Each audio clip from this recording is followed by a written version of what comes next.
Ora viva, sejam bem-vindos. A Fundação EDP está a comemorar 20 anos e, para assinalar a data, está a promover este conjunto de conversas sob o mote "O futuro conta, a nossa história". No fundo, vamos debater, como vai acontecer hoje aqui, alguns temas relevantes, quer para a Fundação e, por isso, também para a nossa sociedade. Hoje estamos aqui neste magnífico cenário da Sala das Caldeiras, na Central Tejo, em Lisboa. Vamos para a terceira conversa deste ciclo e vamos falar do tema que diz, é muito caro também à EDP, que é a energia.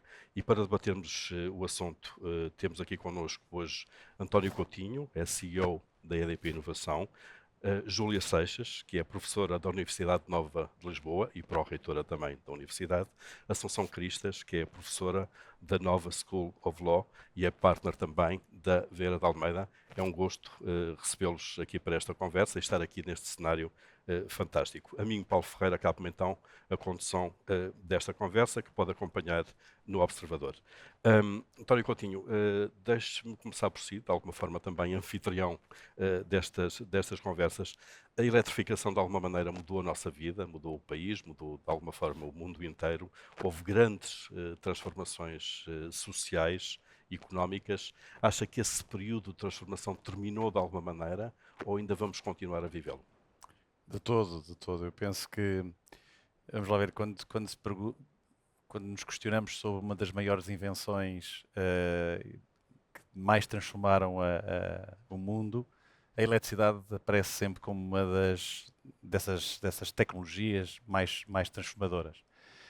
E transformou as sociedades, a forma como nos movemos, a forma como produzimos, a forma como nos aquecemos, transformou de facto o mundo naquilo que conhecemos hoje, que é aquilo que dizemos que é muito da civilização. No caso português, foi extraordinário o efeito que a eletrificação fez. O primeiro aspecto foi o acesso universal à energia. Antes a utilização de energia fazia-se muito pela biomassa, a famosa lenha, não é? Quando começámos a ter de facto a eletricidade, começámos a iluminar as nossas casas, começámos a aceder a muito mais conforto do que tínhamos antes. E essa universalização reduziu assimetrias entre os vários Portugais que ainda hoje existem, mas que a eletrificação foi uma forma de efetivamente diminuir essas disparidades entre um litoral e um interior e entre pessoas que têm posses e pessoas que têm menos posses. A eletricidade de facto permitiu fazer elevar o nível de conforto de todas as pessoas. Mas permitiu mais, permitiu aumentarmos a produtividade e produzirmos muitas outras coisas que hoje o país produz e que é bem sucedido nessa matéria. E, portanto, foi de facto uma grande alteração, tanto social como económica, mas o mundo não vai ficar por aqui. Hoje temos uma realidade que dizemos que é a transição energética. Um, Todos os combustíveis fósseis e esta sala e este edifício é um testemunho disso mesmo. Trouxe eletricidade para a cidade de Lisboa, mas hoje não podemos produzir eletricidade desta forma. Hoje temos que produzir eletricidade de uma forma sustentável, ambientalmente sustentável, portanto, esta mudança que o mundo tem que fazer e tem que fazer num prazo relativamente curto, é uma transformação muito grande e nesse aspecto Portugal está a liderar, é um exemplo no mundo e tem muito para fazer e, portanto, vamos ter que eletrificar muito mais a nossa economia. Hoje, do nosso consumo energético, apenas 21%, 22% é que é eletricidade. Nós temos que aumentar imenso esta percentagem para, de facto, termos um país mais sustentável e um mundo mais sustentável. E já vamos seguramente falar sobre isso. Assunção Cristas, o António de alguma forma já referiu isso. A energia e a eletricidade em particular são basicamente um direito de cidadania, o acesso a fontes de energia. Até que ponto é que isso já está garantido plenamente no nosso país? Ou ainda há zonas cinzentas, sombras, que no fundo acabam por comprometer o papel de coesão social? Muito obrigada, Paulo, e é um gosto estar aqui. Obrigada pelo convite. O António referia isso quando falava na eletrificação do país e da maneira como a luz elétrica chegou a todo lado e foi chegando a todo lado, não ao mesmo tempo, mas na verdade foi chegando e isso trouxe alguma coesão social. Mas depois, quando nós vamos analisar mais a fundo, percebemos que a maneira como as pessoas têm possibilidades de utilizar essa eletricidade que chega às suas casas é bastante diferente. Aliás, é muito interessante perceber como, nem olhando para a eletricidade, mas olhando para outras fontes, por exemplo, para o gás, o mais caro é o das bilhas. O das bilhas é o que as pessoas com menos postos normalmente têm, porque não têm o gás canalizado. Na eletricidade isso já não é assim, mas na verdade aquecer uma casa com aquecimentos elétricos, se não tiver estruturalmente pensado de outra maneira, será mais caro do que utilizar outras soluções que não são tão boas eventualmente e que não são tão economicamente viáveis. E, portanto, há aqui ainda um certo desencontro entre a disponibilidade, por um lado, das soluções, por outro lado, da capacidade que as pessoas têm para pagar essas soluções no dia a dia. Nós próprios ouvimos, aliás, vemos, por exemplo, nas escolas, quando se fez aqueles parques escolares, etc., e com soluções que depois não havia dinheiro para manter, não se podia ligar o ar-condicionado, não se podia ligar o aquecimento, porque aquilo dava uma fatura mensal muito elevada e não havia orçamento que o pudesse sustentar. E isto vale para o setor, digamos, público, para os edifícios, e vale para as casas das pessoas. E, portanto, nós temos muita gente que vive na pobreza energética, que não consegue aquecer as suas casas. Nós falamos do aquecimento, mas qualquer dia com as alterações climáticas, o tema provavelmente vai ser arrefecimento, com calor muito grande e ondas de calor claro. insuportáveis a que não estamos habituados. E noutro domínio também sentimos, e agora muito quando, enfim, a onda do carro elétrico, da promoção de se passar a outras formas também de mobilidade, o que se percebe é que isto vai trazendo uma certa divisão da sociedade entre os que conseguem lá chegar e são, enfim, os cidadãos que podem adquirir um carro elétrico e, portanto, estão a fazer bem, estão a ser responsáveis, etc. E os outros que simplesmente não podem, porque não podem trocar de carro e porque é caro e porque continuam com as mesmas soluções que tinham há 10, há 15 ou há 20 anos. E isto tudo pode gerar um desconforto na sociedade que, de alguma maneira, tem de ser trabalhado, sob Criar pena de uma haver nova uma rejeição assimetria. grande. É o advento de uma nova assimetria e eu acho que já se consegue sentir. Quem tem as bombas de calor em casa, quem tem o carro elétrico, Os quem tem painéis uma solares garagem, quem tem o painel solar, quem tem uma garagem para no trabalho ou em casa para para carregar. carregar, ou quem tem que ir carregar na via pública com soluções que são muito complicadas, que ainda precisam de dar um salto significativo e que são mais caras. Isso tudo eu acho que começa a sentir-se quem tem capacidade de fazer investimento, embora haja soluções, mas que tenha até o conhecimento para fazer o investimento, para ter os painéis solares e para ter ali um autoconsumo e produzir a sua própria eletricidade. De hoje para amanhã, como se fala muito, os equipamentos em casa, nomeadamente os carros, as baterias, poderem também ser um ponto último de gestão na própria rede, numa rede que é inteligente, de e eu armazenamento. armazeno e depois injeto, e, enfim, tudo isto que é bastante sofisticado e que quer pelas circunstâncias financeiras e económicas das pessoas, quer pelo grau de capacidade de conhecer e de absorver estas soluções, pode, na verdade, gerar uma grande cisão na sociedade que depois, a prazo, gera convulsões e revoltas, como aliás temos visto com os preços dos combustíveis. Sim, dá tensões que existem muitas vezes por causa disto. Júlia Seixas, já percebemos que há aqui um equilíbrio que não é fácil de conseguir, de facto, entre o conforto e a competitividade e todas as vantagens que a energia nos foi dando ao longo de séculos e a necessidade agora de ter fontes que sejam sustentáveis, que sejam limpas. Nós estamos neste momento em que há prazos, em que há obrigações, não só nacionais como globais. Estamos a conseguir um bom equilíbrio entre as duas coisas? Nós, Portugal, ou nós, Nós, o mundo? Portugal. Nós, Portugal. Vamos a Ok. Portugal. O mundo, porque não podemos Também é muito ignorar. assimétrico o mundo também, não é? Pois não Claro. podemos ignorar o contexto internacional atualmente, exatamente atualmente, não é? Que é peculiar e que pode ser determinante de outros raciocínios relativamente àquilo que está a dizer. Mas, pegando na pergunta, e estava a ouvir aqui o António a falar ao princípio, eu hoje fui verificar o que é que aconteceu à eletrificação nos últimos 10 anos em Portugal. Aumentou o consumo de eletricidade, mas na estrutura global de todo o conjunto de formas de energia que nós consumimos, Não aumentamos muito. O peso da eletricidade O não aumentou. peso da eletricidade está nos 22, 24%, quer dizer, é menos de um quarto do problema energético ou da questão energética para Portugal. E, portanto, esse é logo um ponto que eu acho que temos de ficar claro aqui para quem nos está a ouvir, que é a diferença entre energia e eletricidade. Normalmente tende-se a confundir os dois temas e, portanto, eu acho que devemos, não sei, Sim, clarificar claro. um pouco isso melhor. E portanto, isto para dizer o quê? Que de facto consumimos mais eletricidade, de alguma maneira estamos a aumentar nos vários domínios, como já foi referido, mas também estamos a aumentar o consumo de outro tipo de formas de energia, de gás, de gasóleos, gasolinas, etc.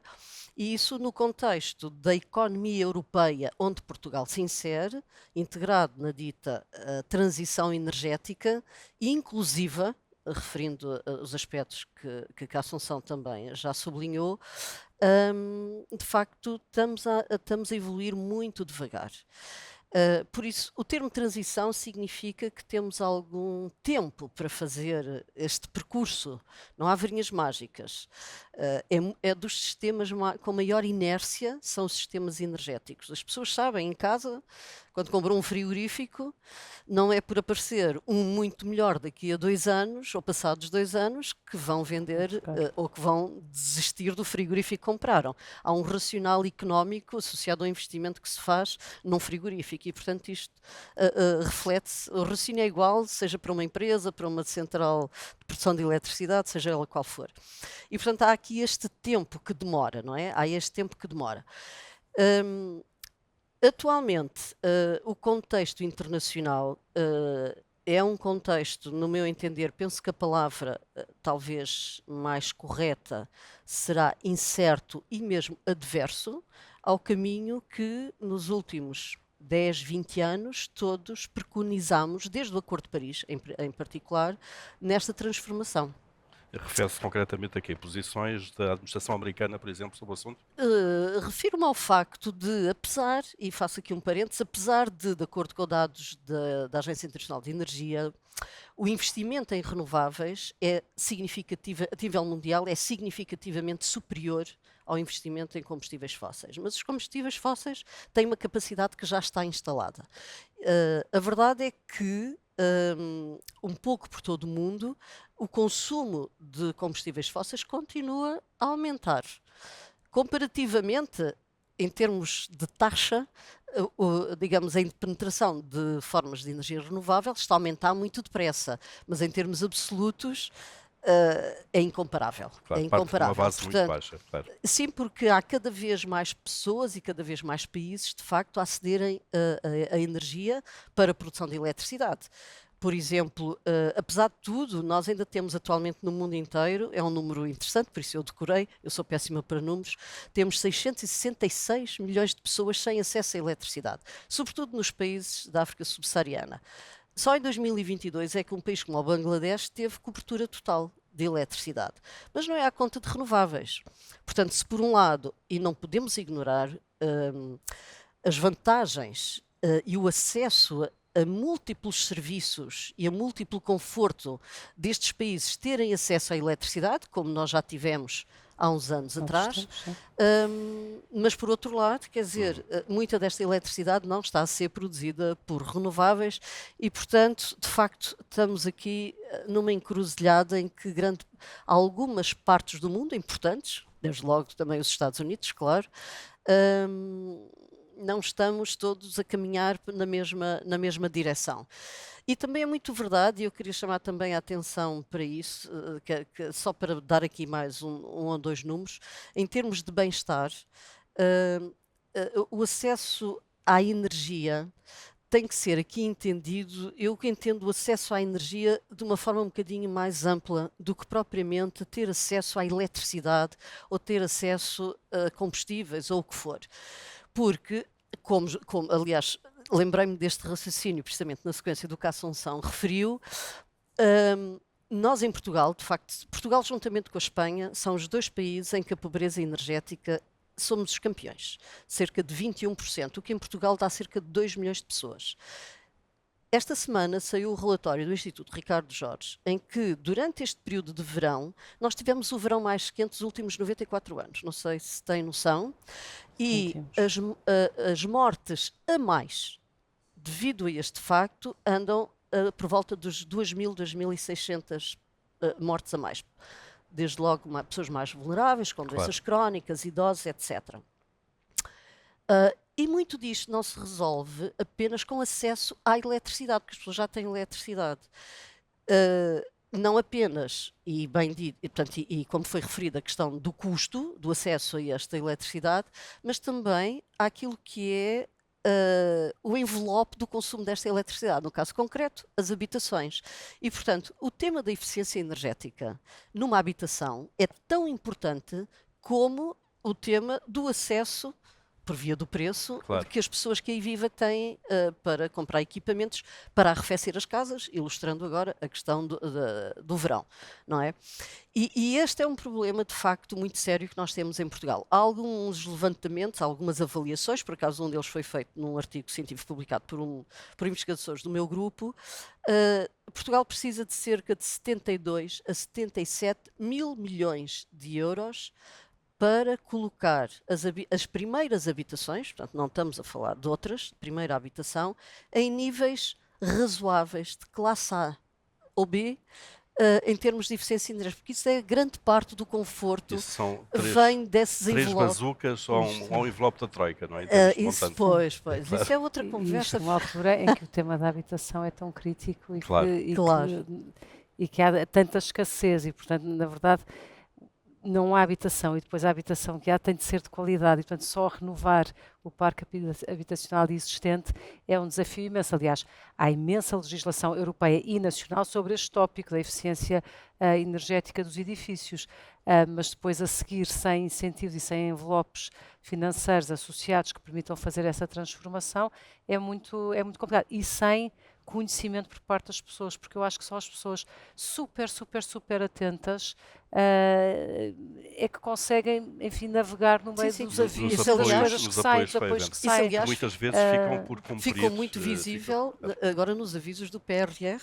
Claro. Sim, é muito complicado. Deixa-me só pegar numa coisa que a Júlia referia, sem gastar tempo para o António, que é este aspecto que eu acho que é muito importante, é que, na verdade, nós estamos num mundo que tem um compromisso global de redução de emissões e de chegar à neutralidade climática, e no caso europeu até 2050, e com muitas medidas, um pacote legislativo imenso em todas as áreas e nesta da energia em particular também, mas depois temos um mundo a crescer em população e, portanto, cada pessoa que nasce, obviamente, tem a sua necessidade e tem o seu direito também, independentemente de nascer na Europa ou na Ásia ou na África subsaariana, tem a aspiração legítima de poder ter um mínimo de conforto, e isso passa pela energia e pela eletricidade também muito em particular.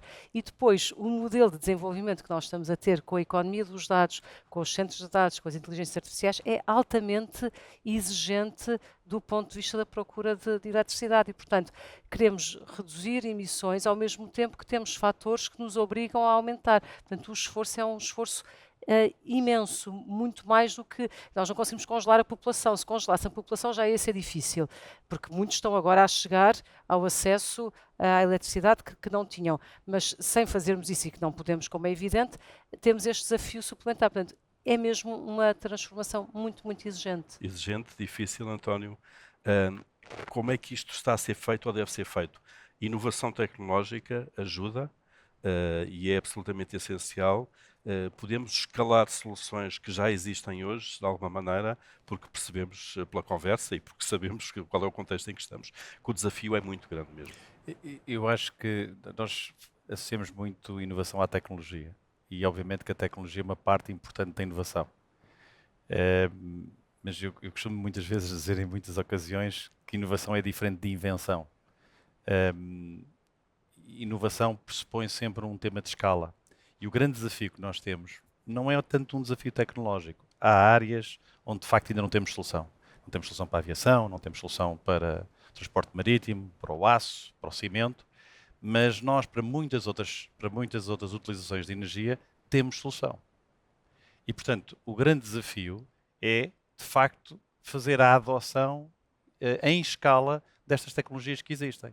E um aspecto importante aqui que a Júlia estava a falar é que quando nós fazemos a movimentação de combustível fóssil para a eletricidade, a nossa eficiência aumenta 3 a 4 vezes. Isto é, eu quando utilizo um carro elétrico, o meu carro elétrico, em termos de energia, precisa de 4 vezes menos energia do que um carro térmico. Portanto, por isso é que a gente, quando está a ver as percentagens, elas de alguma forma também são um bocadinho enganadoras. Portanto, nós conseguimos fazer muito mais com eletricidade do que conseguimos fazer com combustíveis fósseis. Com combustíveis fósseis, o mundo, cerca de 2/3 daquela energia não produz qualidade de vida. Claro. António, mas a percepção das pessoas é a inversa. A percepção das pessoas é que com um carro a gasóleo ou a gasolina andam para onde quiserem, com um carro elétrico não andam, têm que estar sempre a parar e a ou seja, essa comunicação não existe. O comum das pessoas tem a sensibilidade oposta a essa, que é o que é que a mim me custa. Mas um outro exemplo que é a questão logística, eventualmente temos uma rede. Mas isso é um outro tema, isso tem a ver com o tema de toda a infraestrutura. Técnico, claro. Mas isso é uma coisa que as pessoas não apreendem. Mas as pessoas também veem, por exemplo, com o ar-condicionado, não é? O ar-condicionado, para eu ter o mesmo calor, a partir de gás, por exemplo, eu tenho que utilizar 1/3, 1/4 daquela energia. E, portanto, isso é relevante para as pessoas. Agora, a questão as pessoas, mas todas as casas estão preparadas para meter ar-condicionado. Quantas pessoas são necessárias para meter ar-condicionado? Ou para substituir as bombas as botijas de gás? Já hoje, substituir uma botija de gás por uma solução elétrica, para o final do mês de cada uma das pessoas, já é mais barato. Já é mais barato eu tirar o forno, tirar a placa, substituir por equipamento por eletricidade. Hoje as pessoas poupam dinheiro. Para água quente. Mas é preciso fazer a obra. Claro. É preciso arranjar as pessoas para fazer a obra. Quando estamos aqui a falar que é preciso 77 mil milhões para meter as casas todas em A e B. Mas eu não vou ter as pessoas, mesmo que eu tivesse o dinheiro, eu não tenho as pessoas para o fazer. Portanto, a inovação aí vai ter um papel importante de como é que eu consigo fazer esta transformação com as pessoas que eu tenho disponíveis, e isto é uma restrição ativa, com as pessoas que eu tenho disponíveis, como é que eu consigo fazer esta transformação neste espaço curto? E a inovação dá esse toque. Aqui há alguns exemplos, nós próprios na EDP estamos a tentar ver, por exemplo, como é que construímos uma linha elétrica em metade do tempo e com metade das pessoas. E não é porque eu quero usar menos pessoas, é porque as pessoas que eu tenho disponíveis são aquelas e eu vou ter que duplicar o número de linhas. E, portanto, tenho que aumentar, de facto, a produtividade e a inovação. Claro. A produtividade, o termo é, eu tenho que conseguir, com uma pessoa, conseguir fazer muito mais. Porque eu não vou ter mais pessoas. Essa é a realidade. A demografia que está a crescer no mundo, mas nos países ocidentais não está a crescer. É um desafio muito grande para Portugal.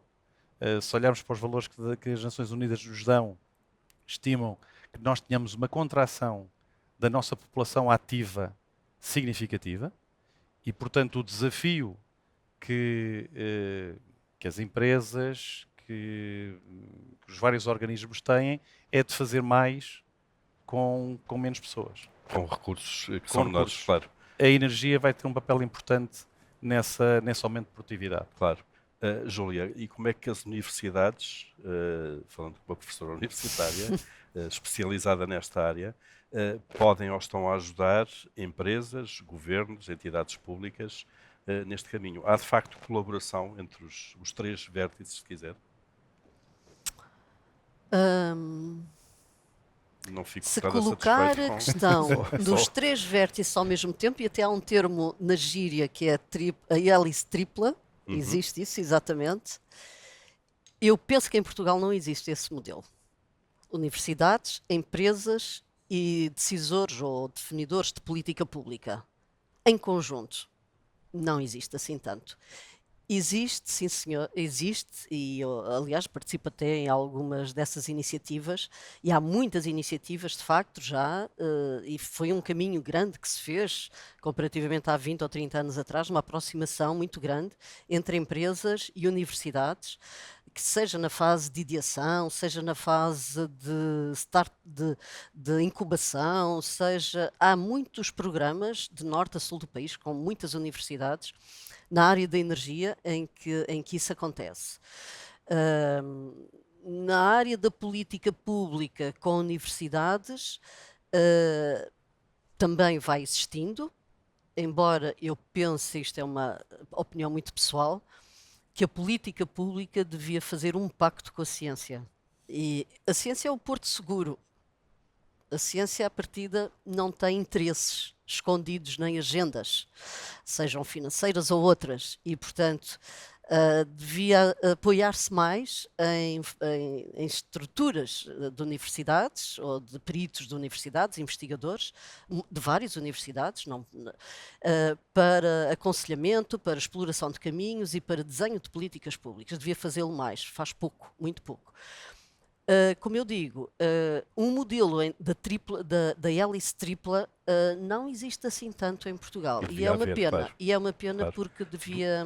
Do lado da academia há essa disponibilidade? Do lado da academia há. A universidade atualmente tem a chamada terceira missão, não é? A primeira missão, ensino e formação, a segunda missão, investigação e desenvolvimento, e a terceira missão, criação de valor e impacto na sociedade. É a chamada terceira missão. E é levado muito a sério pelas universidades. E a forma como se executa a terceira missão é em colaboração muito estreita com os atores sociais, sejam empresas, outro tipo de organizações, políticas públicas, etc. Portanto, eu penso que da parte da universidade existe essa abertura, existe esse...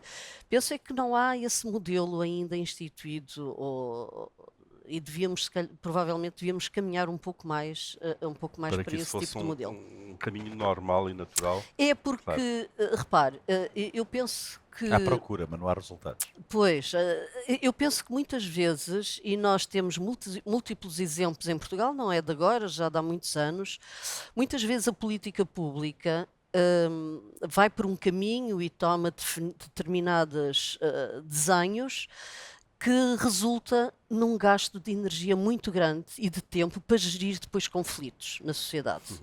Claro. E acabamos por devíamos estar antecipar. focados E em devíamos coisas que não são essenciais. E devíamos Claro. antecipar e perceber como é que se deve evitar esses conflitos.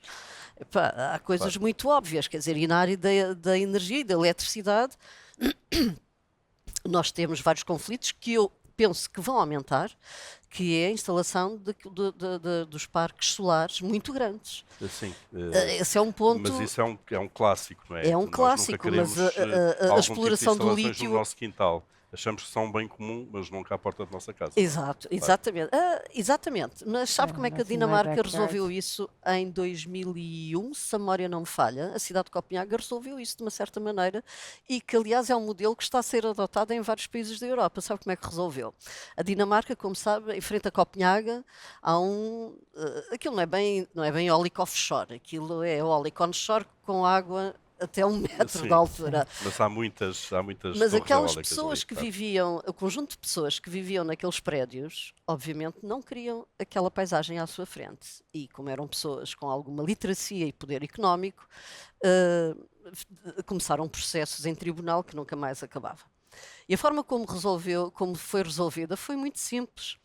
A empresa que gera esse parque eólico tem uma parte, não sei já a percentagem, mas tem uma parte significativa que é de uma empresa municipal. E estas famílias têm ações São dessa empresa. acionistas. E, portanto, são coproprietárias desse parque. E foi assim que resolveu. Portanto, colocar alinhamento de interesses. Isso. se Exatamente. quisermos, claro. Exatamente. E este é um ações. modelo que Portugal deve começar, não digo a adotar, mas pelo menos a considerá-lo e a estudá-lo. Envolver as Porque senão populações, fica claro. muito difícil nós levarmos a bom porto os projetos que precisamos para cumprir objetivos de Lógico. capacidade instalada de renováveis. Para isso é preciso literacia energética. Aliás, já aflorámos esse tema por aqui, a dificuldade que as pessoas têm em tomar decisões muitas vezes para a vida delas, precisamente por falta disso, por falta de conhecimentos nesta área, que é um setor muito complexo. Assunção Cristas, nós precisamos de fazer mais isso para tomarmos decisões mais informadas ou para promover o alinhamento de interesses, por exemplo. Eu penso que a sim. Julia Eu acaba acho que de dar um exemplo. há coisas básicas que se calhar podem ser comunicadas de uma maneira mais simples, como por exemplo esta que o António referia há pouco, que uma pessoa que tem em sua casa um esquentador a gás, por exemplo, mais uma botija de gás, mais os bicos do fogão a gás, se trocar tudo aquilo por uma solução elétrica, quanto é que lhe custa no início, mas como é que pode financiar e que modelos é que há para financiar e qual vai ser a vantagem no final. Mas isto de maneira muito simples. Isto vai trazer vantagens, vai ser melhor por várias razões e para o bolso e para a economia familiar também vai ser positivo. Este tipo, eu acho que é irrealista pensar em dar grande informação sobre estes temas, porque são temas muito complexos, desde logo este tema energia versus eletricidade, e mesmo quem sabe está sempre a trocar as duas palavras, e a verdade é que grandes sofisticações nesta matéria eu acho que não têm nenhuma utilidade, mas exemplos muito concretos, com números em cima da mesa e com soluções, explicando o racional, porque as pessoas têm todo o direito e são capazes de compreender o racional, mas com coisas que lhes digam alguma coisa no seu dia a dia e na sua vida cotidiana. E isso eu acho que sim e que pode ser mais transformador. Agora, as pessoas contam o dinheiro para chegar ao final do mês. E, Claro. portanto, dizer isto vai ser ótimo e a sua fatura vai passar a ser de metade ou de menos 20% ou 30% ou o que for, mas eu, entretanto, tenho aqui um investimento para fazer e eu não tenho como pagar, portanto, vai dar no mesmo. Portanto, tem que haver depois soluções de financiamento ou de fundo perdido ou do que seja que acompanhem esta transformação, porque senão também não pode acontecer. Isto já não para falar das pessoas. Eu estava com vontade de perguntar ao António se nós também vamos ter que aprender a montar estes equipamentos e estas coisas. Já montamos os móveis, não é verdade? Claro. E, portanto, cada um de nós também vai ter que ter conhecimentos básicos para, E a para inovação fazer vai isso. ter, a inovação vai ter um Pois. papel aí importante que é que tem que ser tão fácil de montar. Qualquer pessoa consiga. Já agora, por acaso é interessante esse ponto, porque nós associamos que eu preciso de eletricistas, mas não vai ter eletricistas. Portanto, Pois, há uma esse série de é um coisas que ponto as pessoas relevante. vão ter que fazer e os fios, as formas de ligação têm que ser tão fáceis que qualquer pessoa de facto possa fazer essa ligação. Como Porque a comprar um transformação- computador e instalá-lo em casa, que todos Claro. fazemos. Porque a transformação, Os equipamentos, é claro. muito grande, porque a transformação de facto é muito grande e vai ter que se fazer com todos, porque não vamos ter as pessoas para o fazer. Os operadores, nomeadamente a EDP, têm em particular responsabilidades também pela literacia do mercado, dos consumidores e por aí fora. Há programas específicos vossos para isto? Isto é, vocês assumem isso como uma parte do vosso propósito? Assumimos, enquanto, por exemplo, a EDP Comercial, que tem na sua presença online imensa informação disponível para todos, para explicar o que é que faz cada uma das tecnologias, como faz, a ajudar até nos próximos dimensionamentos das várias soluções, mas depois a própria Fundação EDP, que tem esse papel de ajudar a uma transição energética mais inclusiva, apostando na literacia energética desde uma fase muito cedo ao nível das crianças. Mas acho que também é importante, quando falamos de literacia energética, de pensar que a literacia energética não é só a diferença entre energia e eletricidade e algumas destas funções. O mundo que hoje, e a Júlia tocou bem isso, o mundo hoje está numa fase um bocadinho instável e nem todos reconhecemos o papel que a energia tem neste próprio processo. E é muito importante olharmos para a energia e esta transformação energética num contexto geopolítico bastante mais complexo. Temos uma Rússia que é um imenso produtor de gás e de petróleo, no qual uma Europa estava imensamente dependente. Claro. Temos uma China que hoje está quase na posição que os Estados Unidos estavam há cerca de 10, 15 anos. Portanto, hoje a China consome o petróleo que os Estados Unidos consumiam há 15 anos. Os Estados Unidos hoje são autónomos energeticamente e, portanto, isto fez um rebalancear de mundo e hoje temos a China que está a liderar a transição energética simplesmente porque percebe que a única forma de poder estar no mundo é com autonomia energética. E, portanto, Hoje não conseguimos falar de defesa sem falarmos em autonomia Claro. energética, não conseguimos falar de autonomia energética sem falarmos na transição energética e, portanto, estes temas hoje estão todos muito mais interligados e, portanto, a literacia energética hoje também pressupõe ter estes óculos diferentes, Geopolíticos, de alguma maneira, não é? geopolíticos, que afetam as empresas, sejam elas do tamanho que forem, mas também afeta a banca.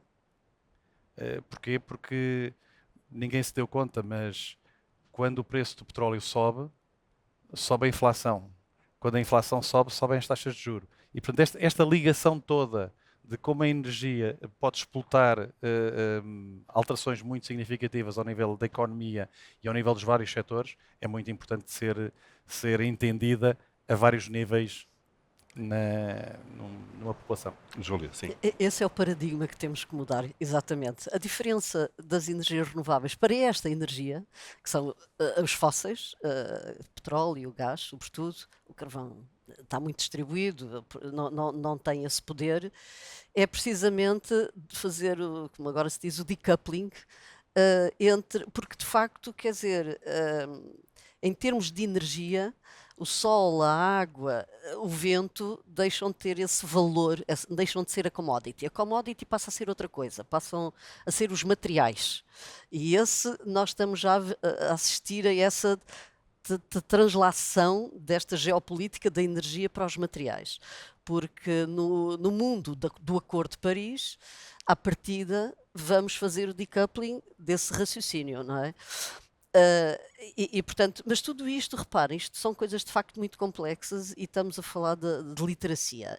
Nós não podemos, quer dizer, isto é só para de facto quem está muito dentro dos temas. Eu tenho para mim que a literacia da energia tem que ter duas componentes. Uma delas é entrar no discurso público. Nós não ouvimos falar em energia no discurso público. Não há um político que fale de energia. Quando houve apagão. Houve apagão. Sim, quando Aí há um falamos evento, de energia, claro. é verdade. Também foi curto. Mas depois, Mas isso Foi é uma. curto, foi passado uma Foi um semana, deixámos de fogacho. falar. Foi um fugaz, quer dizer, há eleições legislativas, há imensos debates, há autárquicas, há imensos debates, ninguém fala em energia, não há. Portanto, não há literacia sequer do discurso público. E a outra questão, outra componente da literacia, há muitas iniciativas, que de facto a Fundação EDP é conhecida por isso, e há muitas outras, mas nós só vamos conseguir algum nível razoável de literacia quando fizermos uma política energética de proximidade e não uma política energética a partir de Lisboa, que é o que continua a ser feito. Nesta transição energética, repare, já falamos das habitações e das casas e da pobreza energética. Quer dizer, só quem está nos locais, não tenho nenhum modelo, nenhuma varinha mágica para Claro. oferecer, mas quer dizer, só quem conhece o distrito ou o concelho de Chaves é que sabe quem é que tem pobreza energética, não é Lisboa. Portanto, isso tem que ser uma definição política local. Tem que haver, no meu entendimento, até para acelerar a transição energética, uma localização, em inglês é mais interessante o termo do que em português, Descentralização, de uma alguma maneira. descentralização, uma Claro. territorialização da política energética, Ao porque nível seja da do lado da decisão também, procura, imagino. seja do lado da oferta, reparem, os recursos renováveis onde estão? Por esse país fora. Não estão em Lisboa. Em Lisboa há muitos que por acaso não estão a ser aproveitados, porque temos milhares de telhados que deviam estar a ser aproveitados e não Já estão. começa. Para painéis Sim, Sim, solares, mas estamos a claro. demorar imenso tempo a explodir com E essa já agora porquê? componente. Já agora porquê? Porquê? Porque é que as pessoas só instalam 3 painéis em vez de instalarem 20? Tem a ver com o quadro regulatório que está em vigor e com o preço associado. É uma das, pelo António. menos... Não, mas no caso das comunidades de energia, que é claramente uma forma de capacitar os cidadãos. vários cidadãos, os processos todos de aprovação São difíceis. são lentos. São lentos. É, E portanto- também uma questão de literacia aí, porque as pessoas ficam Mas aí algumas muito desconfiadas. Sim, mas já há muito. Pois, Já há porque- empresas a funcionar. já há muitas empresas a funcionar. Eu acho que não é esse o tema. Acho que há aqui um tema de facto de. Voltávamos aqui ao ponto, não é? Nós já hoje temos soluções. Escalar as soluções é um desafio. E o desafio encontra vários obstáculos. E muitos obstáculos começam pelo próprio licenciamento. São regulatórios. burocráticos. Não, porque só para separar um são bocadinho da- a relação de licenciamento. A relação é o que Sim, é o determina as pós, regras do sim, jogo, não é? pois. No fundo, Se o licenciamento é coisa a depois fazer, funcionar, depois fazer pôr a coisa a acontecer. funcionar. Portanto, isto, numa linguagem um bocadinho mais técnica, são os custos de transação. Eu somente muito os custos de transação, tenho menos transações. Isto é microeconomia 101. Portanto, a transição energética, para se fazer acontecer no prazo que temos de baixar os custos de transação brutalmente para fazermos muitas transações. São os consumidores, e agora finais e empresariais, que mudam de combustíveis fósseis para a eletricidade ou para combustíveis renováveis, vamos chamar assim. Sim. É mais inclusivo. Precisam de incentivos para isso. de alguma maneira, Não é só um tema de incentivos. É sempre que há uma mudança, há um contrato por trás. Eu, para mudar para o meu carro elétrico, tenho que comprar um carro elétrico. Mas depois tenho que comprar um carregador. E depois tenho que ter um contrato. Portanto, o que acontece? Há muitos contratos. Se toda essa contratualização for complicada, tiver terceiras partes envolvidas que precisam da assinatura, bloqueia tudo. Claro. As Perguntar à jurista com experiência governativa. Nós complicamos aquilo que devia ser mais fácil. Eu acho que as coisas são complexas e há sempre muitos ângulos para acautelar. E isso torna que as coisas à partida sejam complexas. Depois eu acho que nós, portugueses, temos uma certa tendência para um perfeccionismo, uma relojoaria, que tornamos a coisa ainda mais complexa. E depois, quem vai aplicar, ou porque não tem a estrutura suficiente do ponto de vista, mais uma vez, de pessoas que possam analisar, ou porque não tem infraestrutura digital automatizada, mais inteligente, que faça uma boa parte do caminho. E como toda a gente tem muitas opiniões, também tem uma certa tendência para complicar. E, portanto, de facto, nós somos uma sociedade que tem este traço de caráter vincado. Como é que isto se desmonta? Todos nós passamos a vida a falar em simplificar, simplificar, simplificar, mas eu desafio a tomar atenção a qualquer processo de consulta pública de uma legislação e dos comentários que são feitos por todas as partes interessadas, e nada daquilo tipicamente é no sentido de simplificar, é no sentido de pensar mais naquele detalhe e no outro que ainda não foi devidamente acumulado, naquele caso especial. Introduzir mais E ali, o que se fica quiser, no claro. final é uma coisa muito difícil, de gestão muito difícil. E, portanto, de facto, eu acho que há uma máquina que é preciso descomplicar e, aliás, eu creio que o Governo, com aquela estrutura para as renováveis, também procurou fazer esse trabalho todo, e espera-se agora que produza legislação que simplifique e que torne as coisas mais Mudou de fáceis. liderança. Mudou de liderança, mas aparentemente o trabalho, do ponto de vista de saber o que é para fazer, está feito. Agora é preciso executar, e executar passa por leis, porque num Estado de Direito as coisas não se fazem sem leis, mas depois a seguir é preciso, tipicamente, as plataformas que automatizam os processos, etc. E essa parte ainda é mais difícil de fazer do que as leis. As leis já são difíceis, mas essa parte, muitas vezes, que é uma parte absolutamente essencial da operacionalização, ainda é mais difícil. Isto tudo demora muito tempo, Mas, na verdade. claro, isso terá em Na melhores verdade. condições do que eu de dizer, mas muitas vezes nós até temos a legislação, mas depois a legislação, pela sua natureza, está a um determinado nível e a sua aplicação requer outros níveis Sim. mais abaixo. E esses outros níveis mais abaixo muitas vezes não existem ou ficam nas calendas gregas, o que gera depois uma discricionariedade muito grande da decisão e, portanto, com essa discricionariedade eu não consigo fazer plataforma coisa nenhuma. De decisão ou de não decisão. Que Ou é decisão o pior. ou de não decisão. Não Exatamente. decisão, que é do medo de decidir, porque também, enfim, isto é um problema que é tipicamente as pessoas, e com o grau de responsabilidade que têm muito medo de decidir e, portanto, na administração pública, os processos de licenciamento, etc., ninguém toma uma decisão arriscando o que seja, Claro. fazendo uma interpretação que pode não ser completamente clara. E os juristas sabem, e isto eu ensino aos meus alunos no primeiro ano de Direito, não há nenhuma legislação que não tenha lacunas, e vai ter,